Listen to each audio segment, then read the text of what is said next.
So my key takeaway from today was we've got a lot of work to do. There are lots of opportunities. Patients need to be at the centre of that and involved in the formation of how that would look. And horizon scanning is critically important for our patients, and I think we've got a responsibility to do more.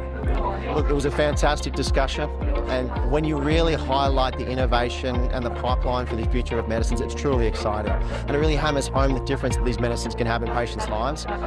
Then you unpack the systems and the processes that need to go into building a horizon scanning model, and it's imperative that we start that work now, because the reality is that if we don't, if we're slow on this, then ultimately it's patients that will suffer.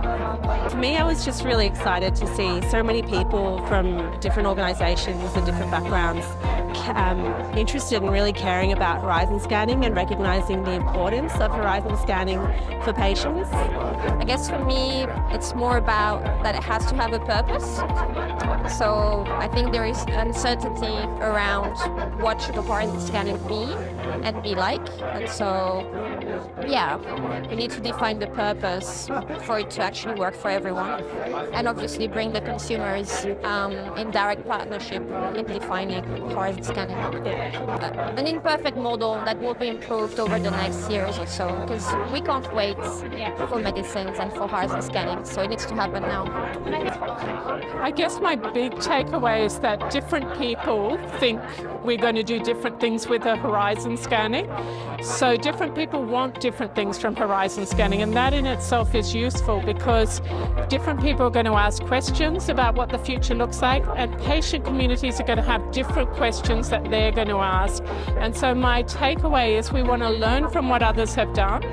We want to learn from what's already happened here in Australia. But for me, it's about let's talk to our patient communities, let's get them involved in this process, because maybe some of the questions they ask can help unify our vision around what we want from horizon scanning. I think for me, representing the cell and gene catalyst, what's really important is that internationally, we're looking at 10 to 20 approvals of cell and gene therapies per year going forward. And these are really highly specialised medicines with really quite significant price tags.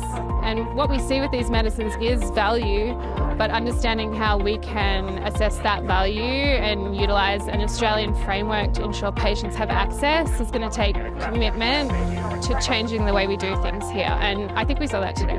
I was really pleased to see a formalisation of the horizon scanning process, and I think that that will hold our sectors in good stead moving forward. I particularly welcome the involvement of more of the developments in the biotech and medtech sectors being discussed during the day, and I think we'd be delighted to bring that to the table in subsequent years. Well, I think for me one of the key takeaways was the way that all the stakeholders actually come together in the same room to talk about horizon scanning, which I think is fantastic. And I think there's a real opportunity here for industry, government, patients, experts, stakeholders to come together and spend a day or two talking about the future, the big picture future, about what technologies are coming in the pipeline and what opportunities there are, as well as challenges in managing those. So I think it's been a great day. I've learned a lot, and looking forward to seeing the outcomes and looking forward to seeing future events. So the critical question is, what is the purpose? Why do we want horizon scanning? And that, I think, once we agree upon that, because we do all need to agree upon it, from there the rest of the discussion, the time horizon, what level of horizon scanning you need to do, who's involved, I think all of that will flow. But first of all, we really need to nail down what is the purpose of horizon scanning for Australia. I think today's event was a fantastic showcase of a number of stakeholders bringing us their vision for what horizon scanning should deliver. I think that we have to work in partnership and collaboration, and there has to be action. The real objective of horizon scanning is to make sure that we build a system that enables patients to get access to innovative therapies as fast as possible, and no delays.